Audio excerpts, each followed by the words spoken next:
Tu as l'impression de toujours courir partout, de ne jamais avoir assez de temps pour tout faire. Pourtant, tu refuses de déléguer parce que tu veux que tout soit parfait ou alors ça te semble trop compliqué. Ce que je vais te dire va peut-être te surprendre, mais déléguer, c'est parfois tout ce qu'il te manque pour avancer vraiment et retrouver un certain équilibre personnel et professionnel. Savoir déléguer, c'est sans doute l'une des compétences les plus sous-estimées, mais aussi l'une des plus puissantes. Une seule personne ne peut pas tout faire. À un moment donné, vouloir tout gérer seul finit par t'épuiser et t'empêcher de progresser. Dans cette vidéo, on va voir ensemble comment déléguer efficacement. Parce que non, ce n'est pas juste un simple transfert de tâches. C'est une stratégie pour te libérer ton temps, ton esprit et ton énergie pour pouvoir te concentrer sur ce qui compte vraiment. Je vais t'expliquer comment décider quoi déléguer, quand le faire, comment mettre en place un système qui fonctionne et surtout, comment dépasser la peur que ça soit mal fait. Je vais aussi te donner des exemples concrets pour que tu puisses appliquer tout ça dès aujourd'hui.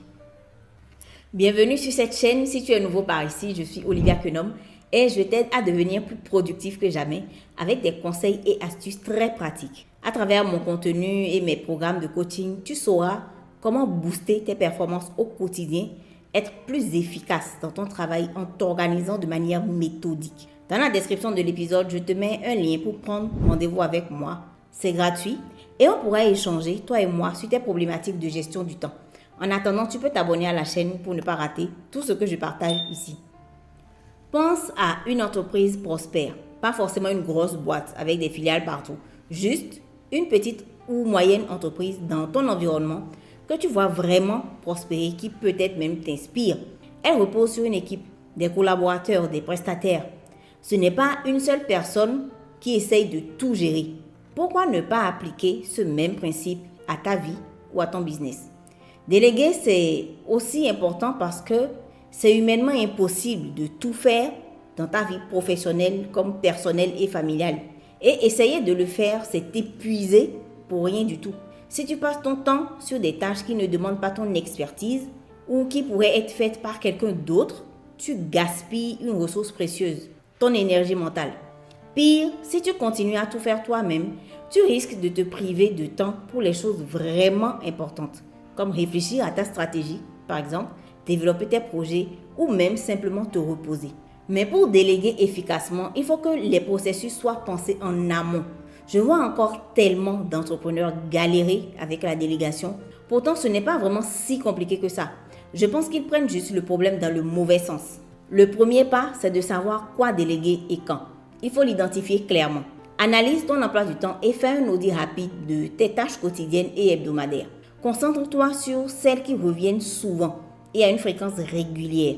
Pose-toi cette question simple. Est-ce que cette tâche demande absolument mon expertise? Est-ce que ce travail est en fait essentiel à ma stratégie ou à mes objectifs? Est-ce qu'en prenant en compte l'impact de cette tâche, le temps qu'elle me prend se justifie? Identifie tout ce que quelqu'un d'autre que toi peut faire en étant aussi efficace, sinon même plus, parce que ce serait leur seul travail.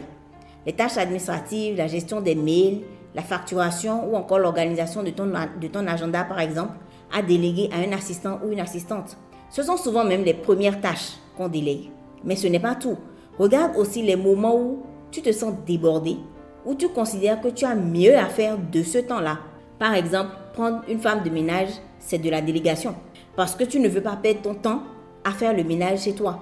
Ce temps, tu préfères l'utiliser pour bosser et gagner de l'argent. Moi-même, ça fait des mois que je délègue le montage de mes vidéos parce que je n'en pouvais plus.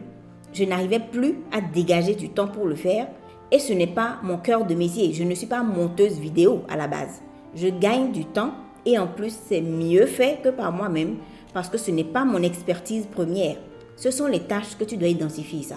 Celles qui t'empêchent de te concentrer sur des projets stratégiques, qui te volent du temps, que tu pourrais en fait utiliser plus efficacement ailleurs, qui ne relèvent pas spécifiquement de ton expertise. Si le travail coche ces cases, il est peut-être temps de le confier à quelqu'un d'autre. Une fois que tu sais quoi déléguer et quand, il faut passer à l'action. Et pour ça, il y a 3 étapes clés. Tout commence par choisir la bonne personne. Cette étape peut déjà faire toute la différence dans ton quotidien et ton business. Tous les entrepreneurs qui m'écoutent savent que quand on tombe sur des collaborateurs qui nous correspondent vraiment, on ne veut plus les lâcher en fait. Cette personne n'a pas besoin d'être parfaite ou de tout savoir dès le départ.